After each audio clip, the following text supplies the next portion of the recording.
Let's start this show. Welcome to our third LPAC presentation of the year. Tonight, we have co-hosting with me, Dr. Jill Lawson. She's my liaison and the Lindbergh Executive Director of Student Services and Assessment. You know, I am Dr. Joy Doyle, the Director of Special Education, partnering with Lindbergh. And our special guest tonight is Scott Crooks. Scott joins us from Special School District. He is a school psychologist who now works coaching our SSD staff on how to measure IEP goal progress and how to problem solve to improve instruction. If you've got any questions tonight for Scott, if you want to use that Q&A or question and answer feature as a part of the webinar, you should see that as on the screen. And by the end of Scott's presentation, I will be able to summarize those questions and ask them so that Scott or Jill or I can present some answers or responses for you. Okay, are we set? Scott, take it away. All righty, thank you. So my name is Scott Crooks, and I've been doing this for a while, and so hopefully I'll have kind of a nice version of this for you guys that will answer some questions about the kinds of data you might experience when you're sitting down and having a conversation about your students' progress, what's been going well, and kind of like what are directions we might move in the future. So I was joking with Joy, but I got fancy and I have some like slides that have like moving graphics and like look like their little hands are moving. It's quite fancy for me, so I'm proud of myself. Speaking of, been doing this for a while. So we're going to talk a little bit about kind of those things. And one thing that we always try to keep in mind when we talk about goal setting, we talk about tracking progress for goals, is really thinking about the big picture and the long-term outcomes we're looking for. Kind of that idea of a vision for a good life, right? Like we really want to make sure that our students get to a place where they are happy with who they are, they feel like they have opportunities ahead of them, and they can do the things that they want to do in their life. And part of what we're trying to do is really get to that place where they can be an adult and do the things that really are meaningful for them. So we're going to kind of make sure to kind of bring it back. You'll see towards the end around that concept. Generally, our agenda tonight, I'm going to do a little bit of data vocabulary, words you might hear when you're in a meeting talking about student data. We'll talk a little bit about like kind of actually looking at some kind of like data tips, things that you might encounter if someone ever hands you information or data from a particular assessment maybe your student has taken. And we'll look at a graph. We'll kind of talk about how to read a progress monitoring graph, kind of what you might expect to see, because that is one of the main kinds of visuals you'll see related to any kind of like doing intervention or any kind of IEP data. We're always looking for change over time. So we'll kind of look at one of those. We'll talk a little bit about the goal selection process and how kind of data feeds into that. And then, like Joy said, if we have any questions that come in, I'll do my best to answer them. So we'll jump in here and talk a little bit about some vocabulary first. So these are in no particular order here. I was just really trying to think to myself, years ago, my son also had an IEP, and just thinking in that meeting, like, okay, what are some of the terms that, were coming my way as I was sitting there, and I was maybe helping my wife kind of understand them because she's not in education. And so what are some ones that might be ones that you might expect to hear? So generally, like when we talk about the kinds of data that come into our space when we're working in education, we do have a lot of information that's kind of like measuring specific skills over time. So we'll talk about that. And then we also have data that comes from specific assessments we might have done at certain times of the year. And it's really, kind of like comparing to yourself and then comparing to others is kind of like one of the two big areas. So I'm going to do the comparing to others first, just because that's one that is less pertinent to some of these kinds of goals and IEP goals and progress and things like that, but still relates to this just overall concept of how do we know how things are going and changing over time. So percentile ranks or percentiles is a term you might hear when you're sitting and having these conversations, or you might have something come home that says, hey, your student took this assessment, they fell at the 33rd percentile. And so what does that mean when someone says a percentile rank? And percentile ranks are a metric I like, because a lot of assessments have their own kinds of things. You might have heard of things like T-scores and index scores and scaled scores, and there's all these different terms. They really all come back to this basic idea of how different are you from others, and then kind of like how significant is that difference? And kind of that's what they're all trying to get to. But it can be confusing when you have so many different numbers coming at you in so many different ways. Percentile ranks are a nice way to normalize that a little bit. And so percentile ranks really are this idea of compared to other kids, how are you falling compared to them?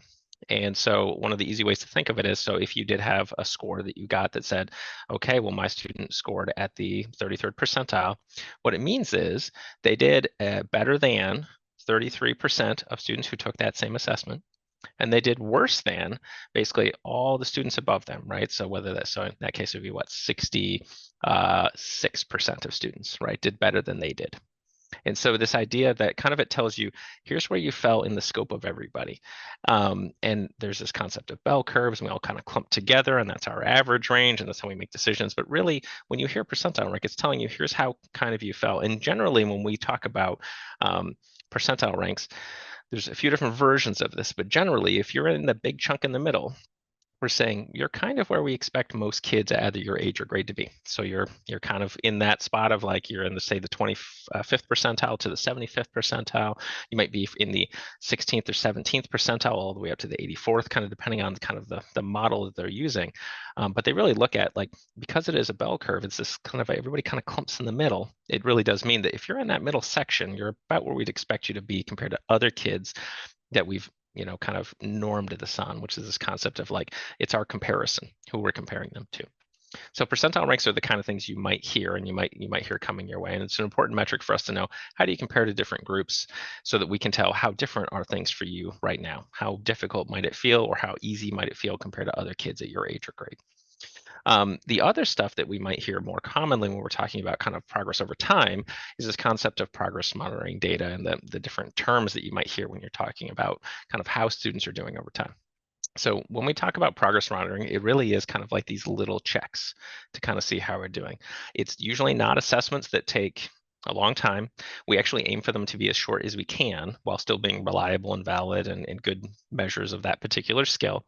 But really, we're looking for something that's going to allow us a little thermometer check to see, okay, are we heading in one direction or another? Are things getting a little better? Are things getting a little bit worse? But we're looking to see kind of little regular checks over time to see what direction are things heading. So related to that, basically, like, we have what this concept of called kind of rate of improvement, right? So that's how quickly things are changing one way or the other. Are things going up? And if things are going up, how quickly are they going up generally over time? How are we kind of like heading? We talked about, so rate of improvement really just means how quickly is it improving? Right, that can be up or down. It depends on the skill you want the student to master. Maybe you want them to be upset less, right? And so they're going to be crying less, and maybe that's a metric we're tracking in some way. But it also could be that we're reading with a little more confidence and more fluently, and more able to read more words in a minute, that kind of concept, right? So it's how quickly are you changing over time? Of course, we have to set some kind of a target for ourselves to know, hey, is that rate of improvement good enough? So that's our goal setting process. And I'll talk about that a little bit later, is kind of how do we do that? But it's kind of, from our perspective in special education, that very much it's a kind of a 1 year out objective. However, a lot of times we're running from different windows. So if you have, for instance, an IEP cycle that maybe goes to February or something like that, and then you might get to the beginning of a school year and go, okay, well, we're going to look at what's the right grade level for us to do this right now. And we're going to go and look across this whole school year, knowing that in February, we'll probably make a tweak or a change. We might have different expectations or different goals we want to set. And then we'll kind of go from there to the end of the year. But it always is a little bit of a kind of like, we're always sometimes a little bit off kilter trying to figure out when is the cycle. But generally, we want to make sure that over long stretches of time, we're tracking that same goal over and over again. And we usually do advise folks to kind of like take a break with summer, because summer is a change point. And when we want to make sure we come in the fall, we may recalibrate and go, maybe we're going to rate the grade level up of the expectation for this now, because you're in a different grade level now. And let's see if we can use that as a way to kind of continue to push us forward. So rate of improvement, how quickly are we getting there? And then finally, the last term you may hear is this concept of a trend or a trend line. And I'll kind of show you some example of those in a minute, but it really is sort of that idea of rate of improvement, but then taken to the next level of like, there's literally like a little bit of a calculation that goes on. This is something you're more often going to see in things like are some of our more advanced assessments or things that have like an actual program built into them, or maybe the staff member might be using something to actually put data in. It's helping them calculate this using a certain formula. But it's this idea of, can we see not just what our rate of improvement is looking like, but can we project the future? Can we look to see, okay, if this is our rate of improvement right now, and here's what our little data points are looking like so far, where are we going to end up? And that's part of what allows us to react more nimbly and more quickly when we see that, okay, well, even though we have some data points that looking okay, I don't think we're going to get to where we need to go. So this is concept of like, what's our trend right now? Where are we heading? So those are some of the kinds of terms you might hear when you're sitting down and talking about students' data. And like I said, we're going to actually look at some examples of that here in a second. So we're going to look at some actual graphs and give a kind of an idea of what those might look like. So real quick, just general data tips. These might seem silly, so I apologize. But like literally when you get, a lot of assessment systems exist out there. I have to interact with a lot of them over the course of my job. And there's like some silly trends that you'll see. And I say silly, they make sense. But you'll just notice these over time, that generally when we're looking at like kind of a rainbow chart of how students are doing, or we're looking at like a color coded kind of thing that might have student data on it, usually if it's blue or if it's green, things are going well, or at least you're kind of where we might expect you to be right now. If you see colors like yellow, orange, or red, a lot of times those are areas of focus for us. Those might be areas of concern for the future that we're going, okay, well, let's focus on that area next, because we know that's a need. When it comes to kind of our change over time data, kind of like progress monitoring data I was talking about, if we want more of the behavior, we want to see it going up. If we want less of the behavior, we want to see it going down, right? And so just kind of these general concepts of like, here's what we're doing. And what we're really focused on is this idea of change over time and consistent, steady movement towards that long-term goal, right? So that like, are we able to kind of work backwards from where we want them to be in the future and go, what are the things we need to do to get there? And then can we see from the progress we're making today that we're going to be getting there in a timely fashion, and we're going to be able to meet some of those expectations. So this is a progress monitoring graph. So just about any kind of overtime data that's going to look at how students are doing is going to be structured like this. So you can find lots of different versions of these that exist out there. The examples I'm going to show you here are from FastBridge, which is one of the primary assessments that we use in Lindbergh, and it's one of the ones that we use for a lot of our academic and math data on students. So I wanted to kind of give you an idea of like, this is kind of what you might expect to see, but it could look a little different. The dots might be a different color, the line might be a different color, be different, slightly different shape and things like that. But this is generally how progress monitoring graphs are going to look, where we're always going to have how are things going kind of on the up and down, and then across the bottom we're going to have over time, right? Kind of indicating like, here's how things are going over time, right? Progress monitor. So this is kind of like what you'll expect to see. And then generally, just about any kind of progress monitoring graph, the individual dots are going to basically be like, how did the student do on that day? Right. So on August 27th, the student scored at about, say, like 120 here on this visual. All right. So it's going to say, here's how this exact day went. And then below that, you'll see there's a solid line in there. That's the trend line. I'm going to talk about that more in a second. Below, you can see we have this dashed line, and that's a goal line. So like I said, depending on the kinds of progress monitoring graph you might look at, it might look a little bit different or have different colors and different shapes. But generally, when you're looking at these, the student dots are going to be those individual points. And then when you see something that goes from the beginning all the way to the end, that's usually kind of like, here's where we started and here's where we want to go. And that's going to be our context. That tells us, are we on track, right? Like, here's where I need to be this week. I need to be at least at this point. So if I were to look, say, for instance, halfway across this graph here and go like, okay, if I get to February, then I really expect us to be at about 140 words a minute, right? And if we're not there, then maybe that means we're not on track to meet that final goal.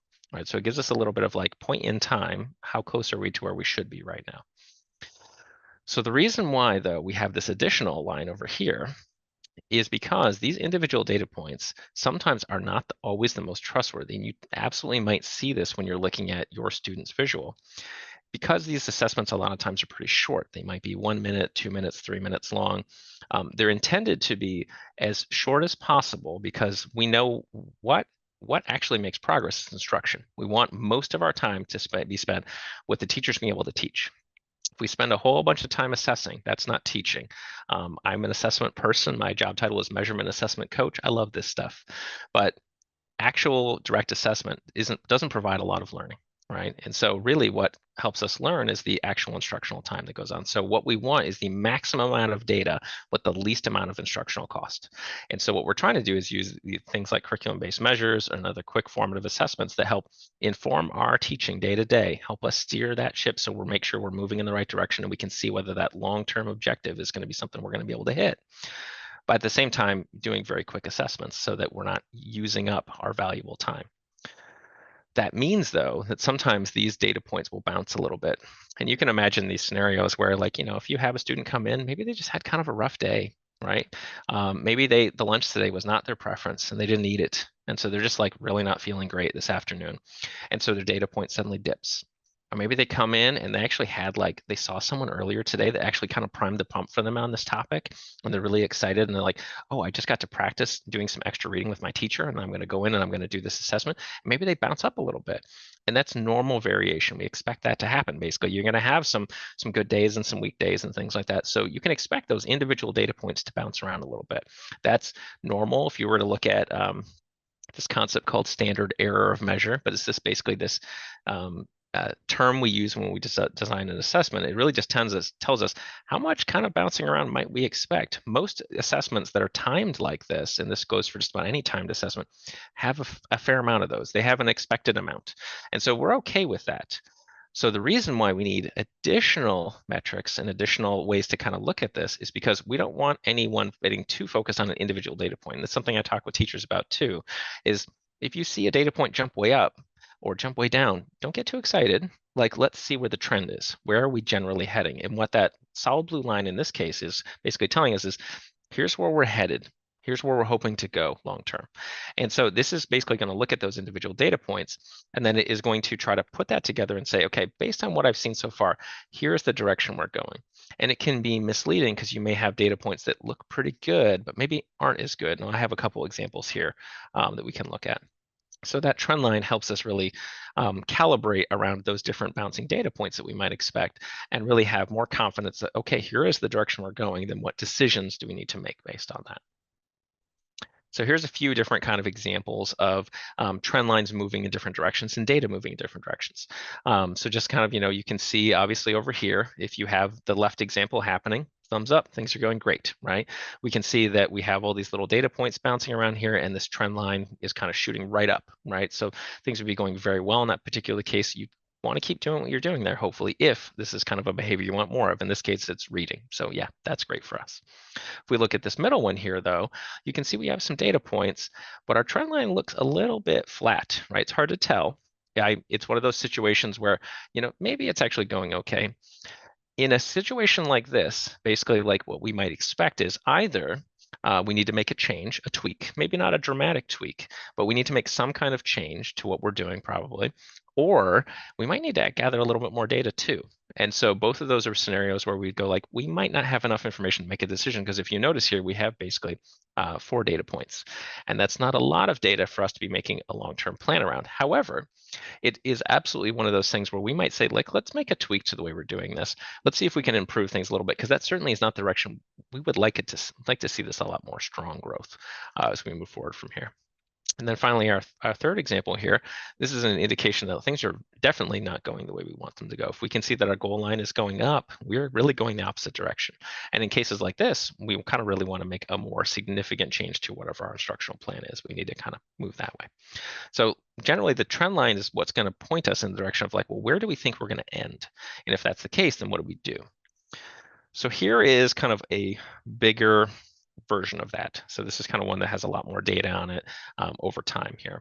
So if we were to say that we started back here in September, you can see this goes all the way basically out to May. You can see there's a little bump in the line here, and that's kind of where this was set up to end.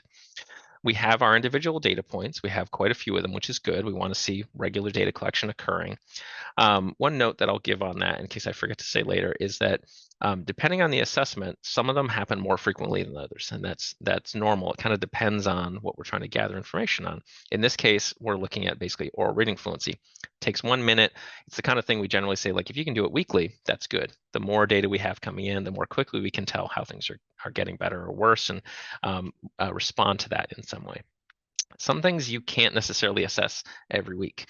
You can imagine like a more thoroughly done writing assignment, right? If they have to write like a multi-paragraph essay, and we're using that as part of our data collection to kind of see how is their writing improving. Well, kids don't write a multi-paragraph essay every week. And so like in those cases, we have to find kind of interim ways to kind of see, are we generally heading there? And then use those as our big data points to see, okay, are we seeing that meaningful change over time? As we're looking at kind of like just the quality of their work, their editing process, other pieces of information we might be gathering to kind of continue to guide our instruction day to day. So if we look at this kind of long stretch here, you can see we have our goal line trending up. We're hoping to end around 100.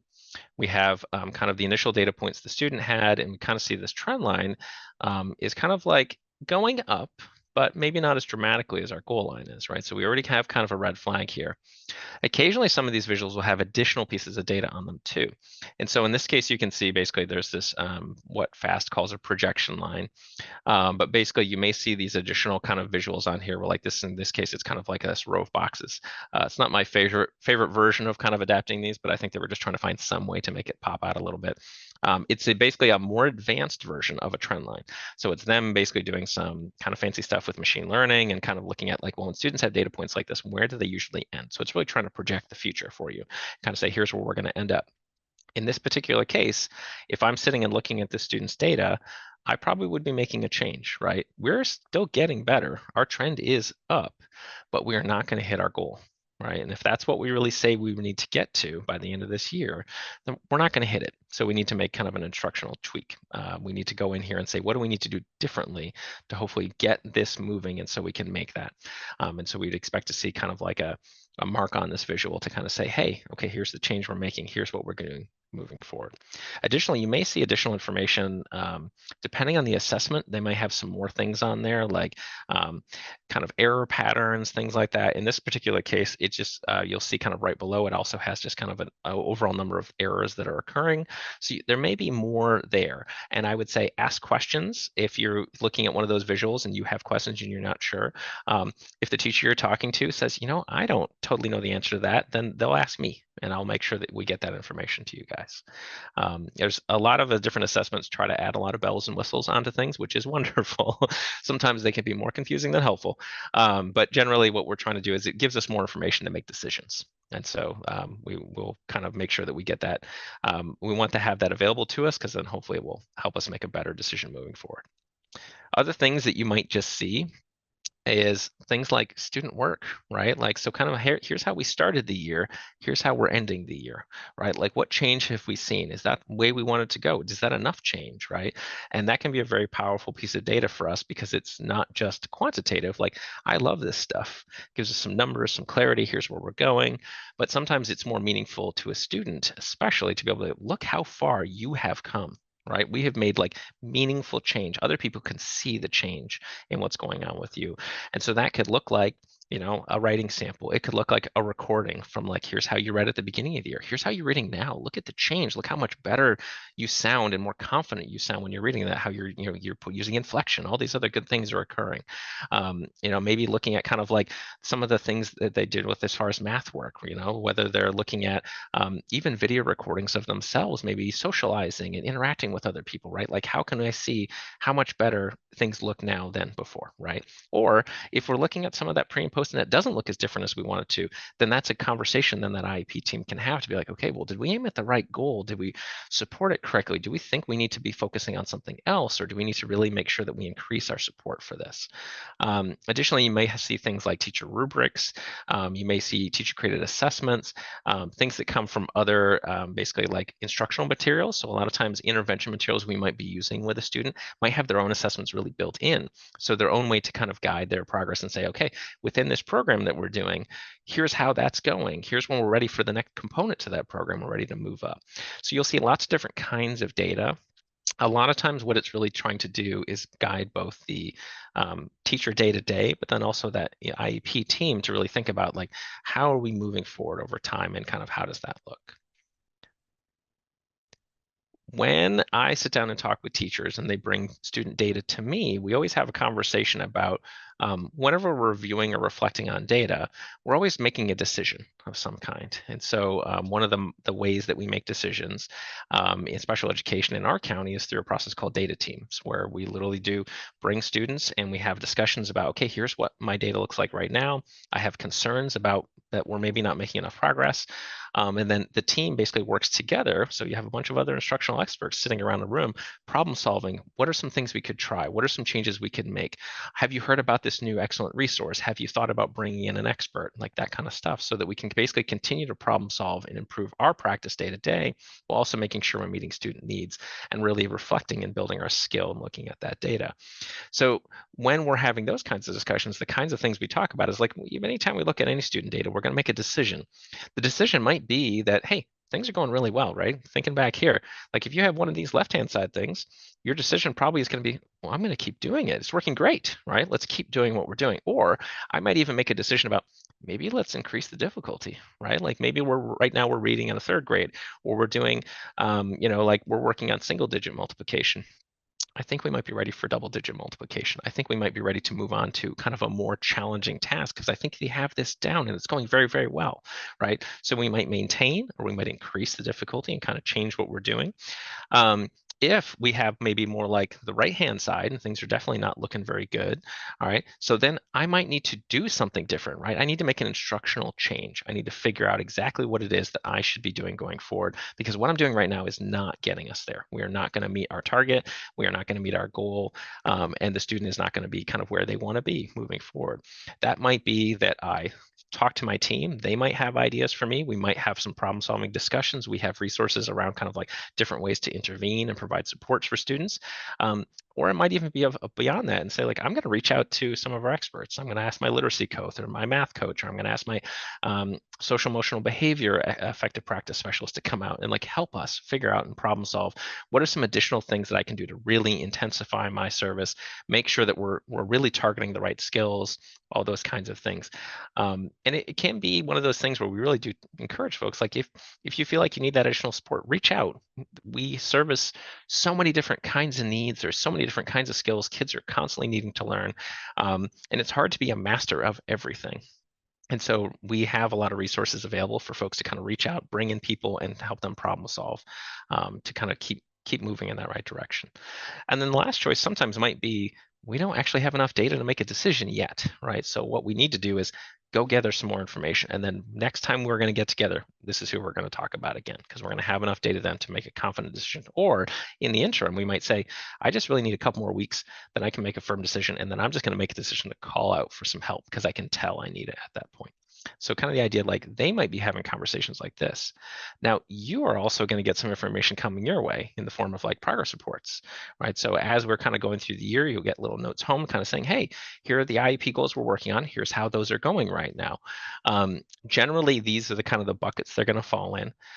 Most of the time, you're either going to get told, hey, this goal is meeting progress, right? We're on progress and we're basically on track to either meet that IEP goal or exceed it within this IEP cycle. And what the teacher is really trying to do in that case is looking at this existing work, looking at the trends, looking ahead and kind of planning based on kind of what the team said, here's what we want to get to by this time, and looking to say, I think we're on track right now. If I were to look and say, okay, by mid-October, if we're here, I think we're going to get there by February. And that's what progress is trying to say. It's basically saying, here's us on track at this point. You also might get it coming home and saying, hey, so it's no progress / limited progress. Now, no progress / limited progress sounds scary, but really what it means is, I don't know that we're actually going to get to that IEP goal in time. And so I'm telling you up front to be like, hey, I think we may not hit that target. So here's what I'm going to do. And that's one thing you'll see as a part of that is if we mark that, we're going to put in some documentation to kind of tell you, here's what we're trying to do right now. And feel free to reach out and ask and say, okay, so I saw that you marked that for the speech goal. Tell me what that means. And then you said you were going to talk about them in a data team meeting. Like, what did you guys talk about? Or you're going to ask for an expert to come out and sit with you. Or you're grabbing some new resources and materials. You're going to make an instructional change. Maybe that involves a tweak to the IEP, and we're going to change how many minutes we're getting and maybe times a day we're pulling people. So like looking for kind of like an additional component for that to include some details for you about here's what you might expect to see change based on that. We don't want that to happen either, right? We want to make sure we are meeting those IEP goals. And if we know that we're not on track, well, then that's where we're going to know that we have to make a decision to make some of those changes we talked about earlier. You might hopefully see some things that say goal met. Hey, we did it, right? We got there. We got to a place where we have actually reached the goal that was our end of year or end of IEP cycle goal. And we already did it. So we say we met that one, and then we can maybe move on to focusing some of those time and those resources now onto another thing that we want to work on and supporting those other goals that we have. You may see goal maintained. Primarily, that will be things like speech or working on, maybe if we're working on alternate standards and some really intensive needs and things like that, where we're going like, we just kind of need to maintain this skill as we move to this next component. Usually those are pretty rare to run into goal maintains, but you might run into those occasionally. And really it is saying that this is a skill that is actually where we need it to be. It's kind of in that goal met category, but we need to continue to hold that skill right now as we move to this next thing. And we want to make sure it doesn't slip as we're trying to move forward. And then finally, basically, you may run into something that says not addressed. And it's, again, usually pretty rare, usually more often at the beginning of an IEP cycle. So like if we just held the IEP, but then it turns out maybe progress reporting time was like next week, teacher still has to submit and fill those things out and provide them to you. So they may literally be like, we actually haven't started on this one yet because I just got them into the new schedule and we started doing some orientation and some structures and things like that, but I don't have anything to report yet because I don't have enough data to tell me whether we're heading there or not. Right, and that's part of it is that one piece of data is not enough for us to be selecting progress or even no progress, less limited progress. We need enough to make a decision and to be able to say, yeah, we're definitely on track or not. So you might see those kinds of things. And if you have questions about those, reach out. And again, if the teacher gets that from you and go, here's what I've done, but they might have additional questions or you have additional questions about the data and things like that, they can reach out to me as well. So let's talk a little bit about setting goals. So this is one of those things that can be kind of like an art you see kind of in the process of an IEP meeting. And it really is that team trying to think through, what do we want for the future? Where do we go from here? So part of what we start with is, what is our data telling us right now? So if we have some information kind of saying for us, here's our current academic assessments. Maybe we have some information as far as like regular assessments the students are taking in the classroom. We have some good information from the classroom teacher kind of saying, here's where I'm noticing that they're struggling a little bit with this. Here's their reading level right now, or here's kind of a most recent math test, or here's a writing sample that I've got, right? Where are things kind of looking right now in these different academic areas, if those are some of our focuses, or similarly when we talk about social skills and other things like that, what are the pieces of information that kind of give us a baseline of what we might expect in a day-to-day classroom environment or recess and places like that. If we have a recent evaluation, then you might use some of that information to kind of guide that discussion moving forward. I say recent just because it really is, like I'm a school psychologist. I used to train graduate students and to be school psychologists. I spent a lot of time talking about data with school psychologists. Those tools are really, really good, but they are not necessarily wonderful for day-to-day instructional planning. They really do tell you a lot more about that comparison piece we talked about earlier than they do about, here's exactly what we should be teaching you tomorrow. So they're good for kind of that big picture piece, but once that assessment or that evaluation kind of gets more than a few months old, or especially past a year, a lot of times they say, like, I would not perseverate too much on that. I would really focus on, what is the current data we have around what's going on in the classroom, what's going on with different assessments we're doing within the district, assessments we're doing within the special education setting. It's going to tell you a lot more about kind of what to do.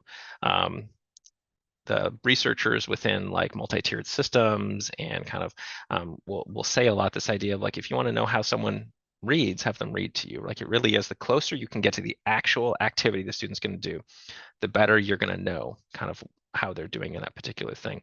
And the more distant you get from it, the more elaborate kind of and how different they have to be, it gets a lot harder to kind of pin down.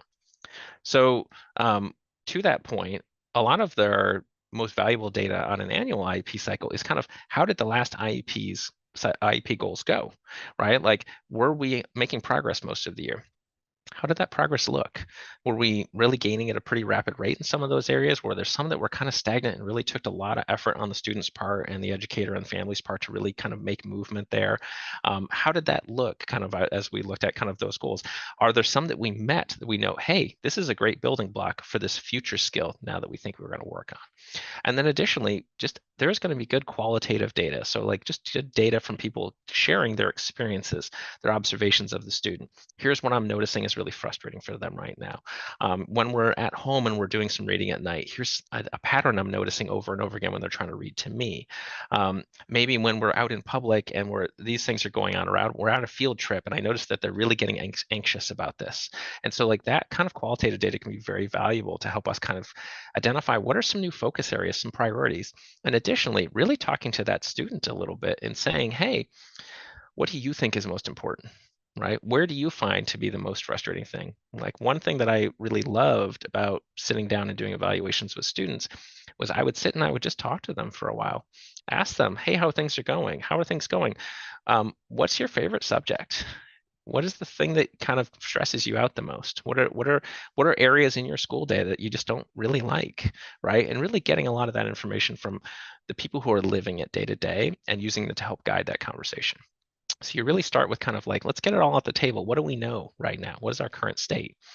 And then focusing a little bit on kind of the idea of like, well, what's important for next year, right? Thinking about those grade level standards, whether they're social emotional standards, whether they're looking at kind of our academic standards for reading, writing, and mathematics, and social studies and science, and all these different content areas that we want to make sure we're supporting moving forward. Well, what does it look like for a fifth grader to do this? Or what do we might expect for a ninth grader to be doing in this class, right? So what does that standard look like?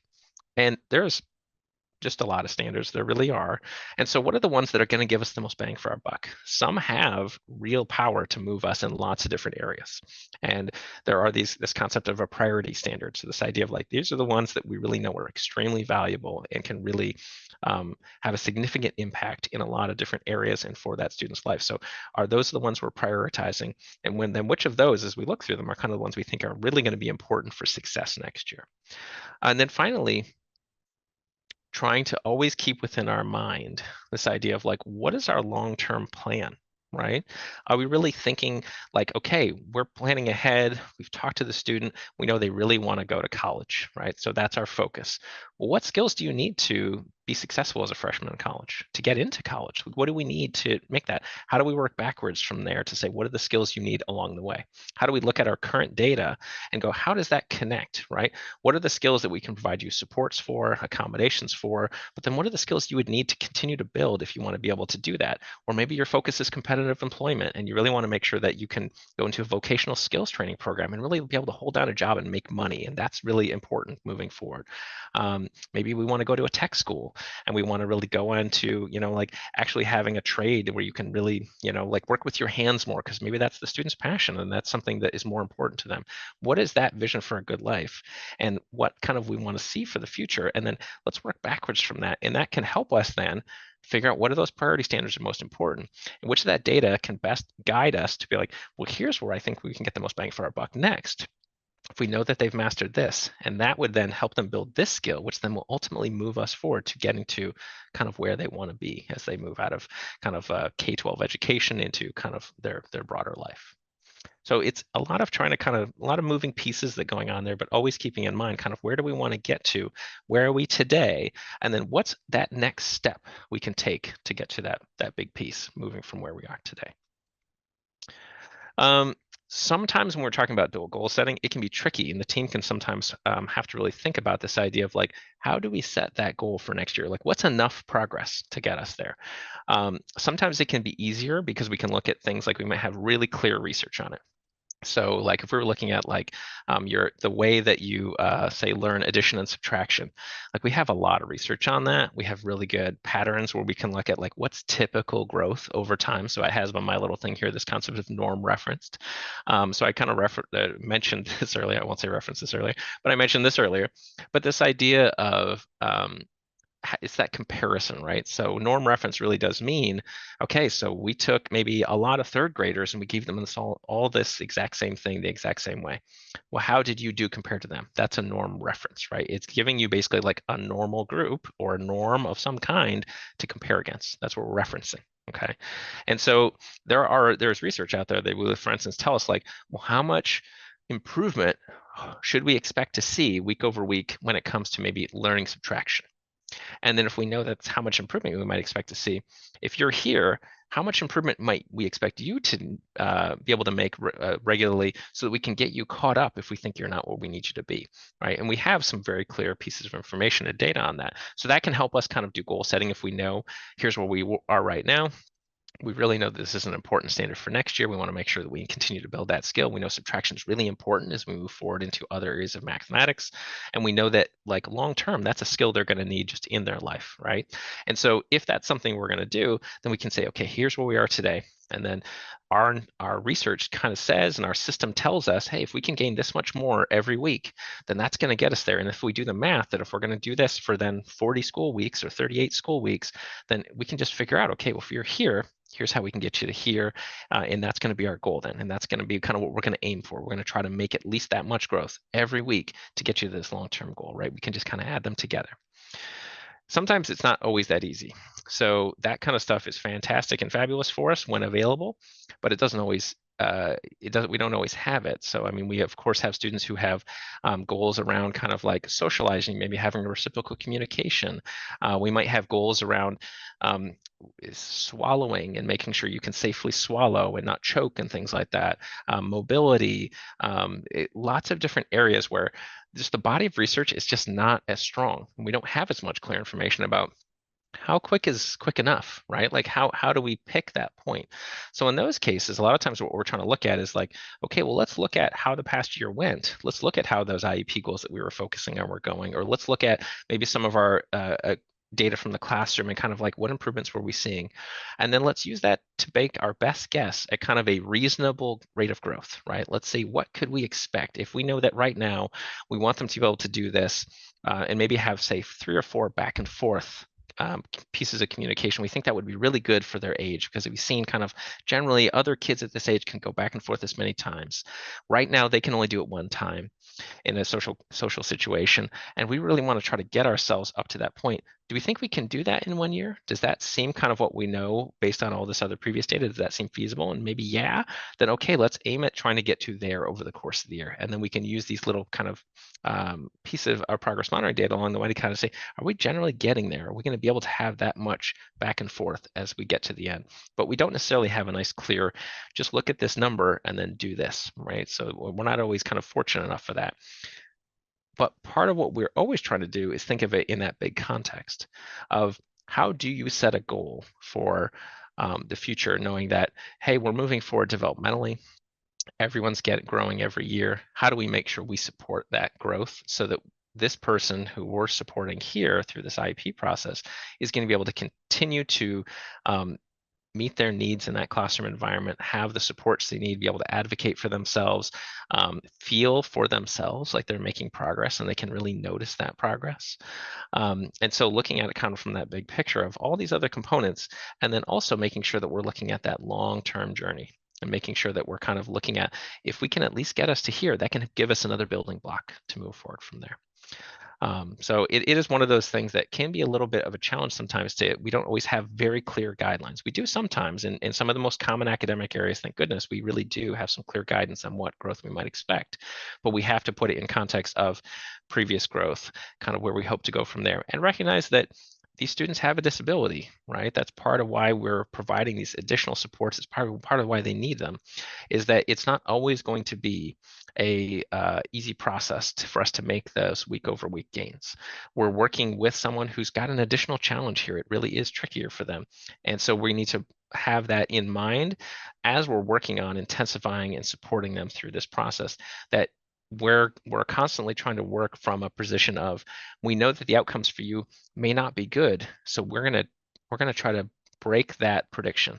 We're gonna try to make sure we continue to move you forward so that you can get to that good life. So I'm going to stop there, try to give us a little bit of time for questions. I know I talk a lot and I talk fast, so I hope I wasn't too fast for anybody here. I do see that there's a little ping on here on the Q&A, but I don't know if there were any questions that came in or if there's anything particular that you guys would like me to elaborate on. And I've been monitoring the questions, and there's actually no questions that have come in. We just all appreciate you so much, Scott. I always learned so much from Scott anytime he gives a presentation or even just communicates with me. I'm trying to get myself back on the screen. There we go. It just wasn't cooperating. I thank the families who joined us this evening and our special education coordinators. That's Amanda Smith for the high school, and Amy Wassman and Faith Rose for the elementary schools and the middle schools. I would encourage families, if you've got any questions about your specific student's IEP goal progress, reach out to the case manager, reach out to your building special ed coordinator, and of course, you're always welcome to reach out to me. I'm at Lindbergh Central Office. This webinar tonight was recorded, and so it can be found posted probably by next week on the Lindbergh website. And then I'd also just like to encourage you to keep watching for more information about the next LPAC supported event, which is going to be our back to school bash, which will be sometime in August. We've got a lot of great planning to do this summer. So other than that, I just want to thank you all for being with us. A special thanks to Scott, and have a wonderful evening.